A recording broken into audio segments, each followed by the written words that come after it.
wag po kayo ma-offend, no? Hindi po ba masyado nang matanda si Tatay Banong para magganto pa po? Ibig sabihin po, hindi po totoo na pinabayaan nyo na po si Tatay Banong sa si nanay. Kasi ilang years siya dito, umabot na ng mahigit 25. 25 years na siyang nagpe-pedicab. Etong pedicab na to?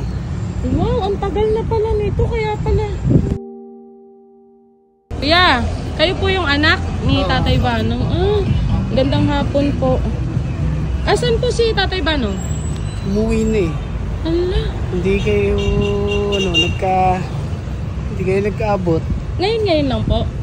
Meron na siguro 5 minutes. 10 ganyan. Nasaan po yung pedicab ni Tatay Banong na sabi? Ito.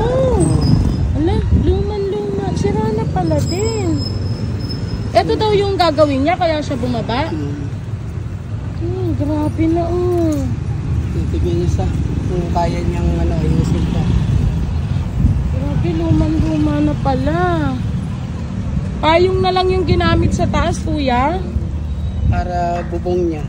Pagka nababasa kasi siya, naglalagay pa siya ng trapal na dito para hindi siya masyado mabasa. Kaya lang, nababasa pa rin siya dito. Kaya nga po. Kuya, bakit po siya nababa tuwing Biyernes? Kasi sabi po sa akin din doon, tuwing Biyernes siya nababa, naghuhugas daw po. Kasi meron din binibigay na mga ulam-ulam, mga pinaghuhugasan niya doon. Binibigyan po siya kada Biyernes. Kuya, may tanong ko lang po, wag po kayo ma-offend, no? Hindi po ba masyado nang matanda si Tatay Banong para magganto pa po? Sa totoo lang, kahit na pigilan naman namin siya, pinipigilan ko talaga namin siya na yan kasi gawa na sa tuhod niya, saka may edad na rin siya.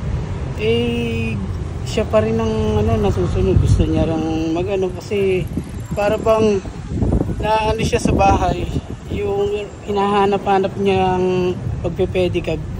Kasi ilang years siya dito, umabot na ng mahigit 25.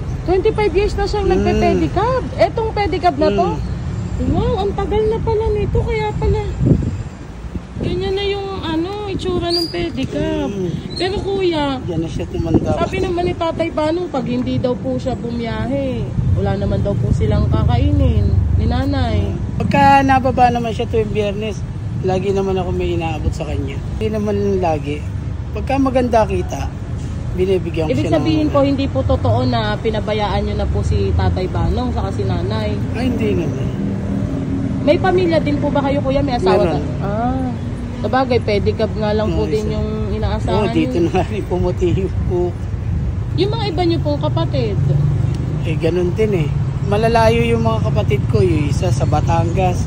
Pero bihira lang din magabot kasi gawa ng kapos din. Nag-ano lang din yun. Ibig sabihin po, kuya, kayo po yung... lang din. Nangangalakal po. Ibig sabihin dito po, kayo po yung nakakasama ni Tatay Banong? Kami lang dalawa.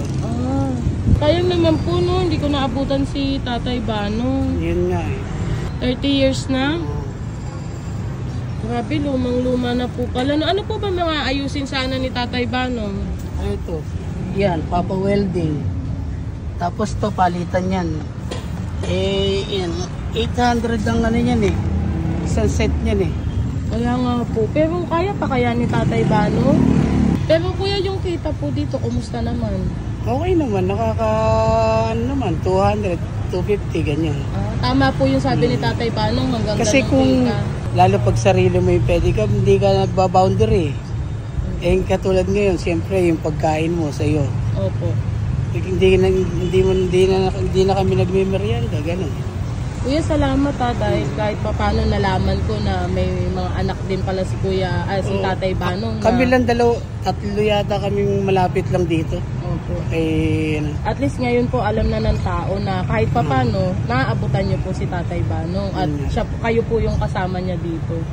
Pero yung yung tulong yung malaki yun Hindi namin gaya yung tulad ng pagdadialysis ng nanay ko. Opo. Hindi talaga Hindi po kaya kasi masyadong mahal sa isang linggo, 9,000 yata o 7,000. 2,500 yung kada isang session.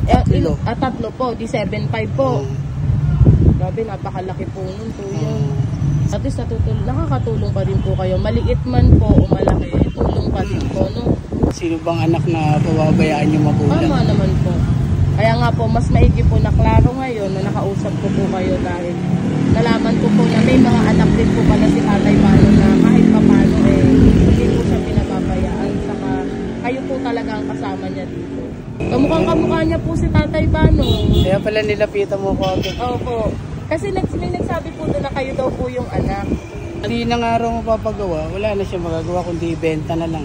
Diyan siya kasi bulok-bulok na kasi. Oo nga po pero ayoko pong mangako, no, pero sana po ay magawan ko ng paraan, no, na. Pero kung gusto pa ni Tatay Banong talagang bumiyahe. Sa totoo lang talagang ayoko na sana siyang pabiyahin, kaya lang hinahanap-hanap daw ng katawan niya yung parang exercise. Parang exercise mula alas 7 hanggang alas 11 lang, ganun, uwi na siya. Okay. Patong-patong na nga yan ng mga trapal. Oo nga po Ano pong pangalan niyo, kuya? Sunny. Sunny. Ayan, kuya Sunny, maraming salamat ha. Hindi nga ako nagpapasalamat at saka sa mga tumulong sa nanay ko.